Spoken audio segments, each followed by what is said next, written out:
Welcome back, Focus Learners. I am absolutely thrilled to have you here for this explainer. Today, we're doing a total feline perspective shift. We're going to ditch our human-centric logic for a minute and dive headfirst into feline-centric instincts.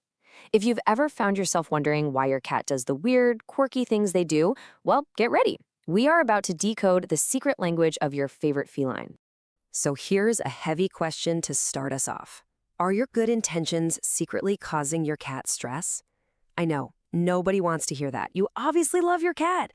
But some of the most normal things we do every single day, the everyday ways we show affection, might actually be quietly damaging their trust and well-being. And the crazy part, most of us have absolutely no clue until the damage is already done. Let's talk about the empathy gap. It is massive.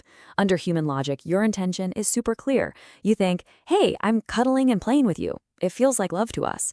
But biologically, a cat's instinct might translate that entirely differently, screaming, I am trapped and being hunted. What we mean to say and what a cat biologically perceives are often miles apart. Bridging that gap is exactly what we're going to do today. To bridge that gap, let's jump right into theme 1, the communication disconnect. We need to figure out exactly where our wires are getting crossed. Okay, be honest. Have you ever raised your voice at your cat after they scratched the couch or knocked a glass off the counter? It feels like the natural, immediate reaction. But biologically, cats absolutely do not process cause and effect punishments the way humans or dogs do. When you yell, they don't link your anger to the couch they just ruined. They link your anger directly to you. You aren't teaching them a lesson about furniture. You're just teaching them that you are unpredictable. And to a cat, unpredictable means unsafe. And the science completely backs us up.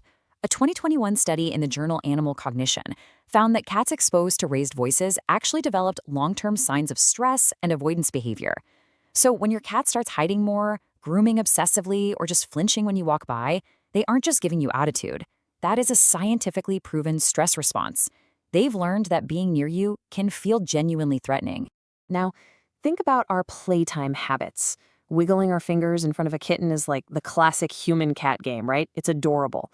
But from the cat's perspective, you are actively training them to hunt human skin. You are literally telling them, hey, this is how the game works, this is prey. The Journal of Veterinary Behavior found exactly that. Kittens engaged in hand play are significantly more likely to develop persistent biting and scratching into adulthood.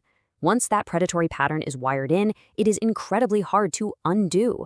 And what happens next? The owner gets scratched, they stop playing with the cat, and the cat is left with all this pent-up energy, leading to even more aggressive outbursts. The fix here is a total game changer, and it's so simple. Use a wand toy. Putting a feather on a string creates a safe distance between your skin and their teeth, letting them unleash that hunting instinct without any confusion. That brings us right to theme 2, autonomy and vulnerability. And this really starts with how we physically handle them every single day. How many times do you swoop in and scoop your cat up just because they look incredibly cute? To us, it's just a big hug, but biologically speaking, in the wild, the only time a cat's paws leave the ground is when a predator has grabbed them. Scooping them up without warning completely strips away their control. It triggers an instant, hardwired survival response. And look, even if they just go limp and tolerate it, tolerating something and enjoying it are two completely different things. The hormonal proof here is absolutely wild. The Journal of Veterinary Behavior published a study showing that cats frequently picked up by owners actually had higher levels of cortisol, that's the stress hormone, compared to cats who initiated the contact themselves.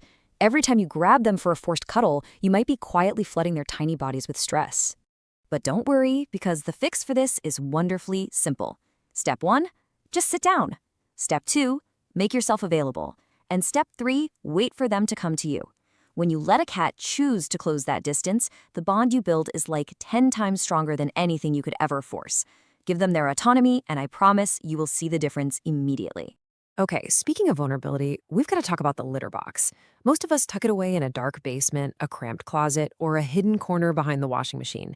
But using the litter box is a moment of maximum vulnerability for a cat. They can't run, they can't defend themselves.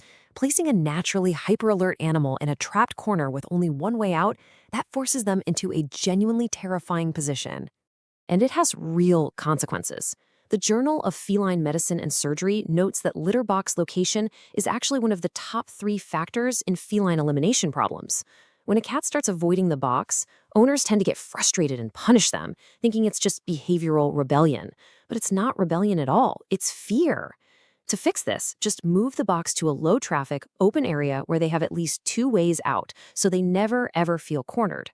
Which leads us perfectly into our final theme, biology versus modern lifestyle.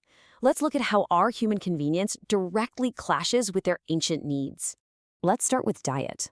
Did you know cats are actually desert animals by origin? Their ancient ancestors evolved to get pretty much all of their required hydration directly from the prey they were hunting and eating. Because of this evolutionary trait, cats just aren't naturally wired to drink enough water out of a bowl on their own. Now think about standard dry kibble. It's usually about 90% dry matter and maybe 10% moisture. If you exclusively feed your cat dry food, and let's be real, a lot of us do because it's super convenient and affordable, they are living in a state of chronic, low-level dehydration every single day. Their bodies are literally begging for moisture they just aren't getting. The medical reality from this is pretty sobering. The Journal of Feline Medicine and Surgery points out that exclusively dry diets result in significantly lower water intake and more concentrated urine.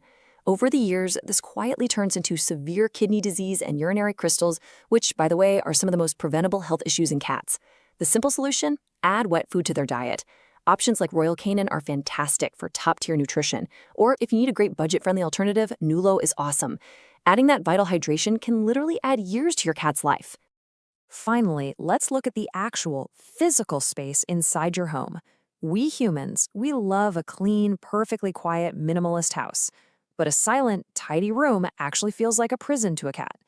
Out in the wild, their brains are engaged by constant stimulation, sounds, things moving, vertical spaces to conquer. When we strip all of that out for our own aesthetic, we leave them with absolutely nothing to do. And science proves how harmful this boredom is. Applied animal behavior science found that low enrichment environments lead to significantly higher rates of anxiety, overgrooming, and withdrawal. Remember that moody behavior we talked about earlier? Well, a bored cat is a stressed cat. The environment isn't separate from their bad behavior, it is almost always the root cause of the problem. But fixing this is super rewarding, and the upgrades are so easy. You absolutely don't have to turn your living room into a literal jungle. Pop up some vertical shelves so they can climb, stick a perch on a window, grab a puzzle feeder to get their hunting brain working. Honestly, even just leaving a paper bag on the floor or playing nature sounds when you aren't home makes their whole world feel vibrant and stimulating. So I want to leave you with this one provocative final thought. Will you start looking at your home through your cat's eyes today? Creating a feline-friendly world absolutely does not mean overhauling your entire life. It really just takes a little bit of empathy, a slight perspective shift, and the small, actionable adjustments we've explored in this explainer. Thank you so much for learning with me today. Try out just one of these changes right now and see the difference. I promise you, your cat is going to thank you.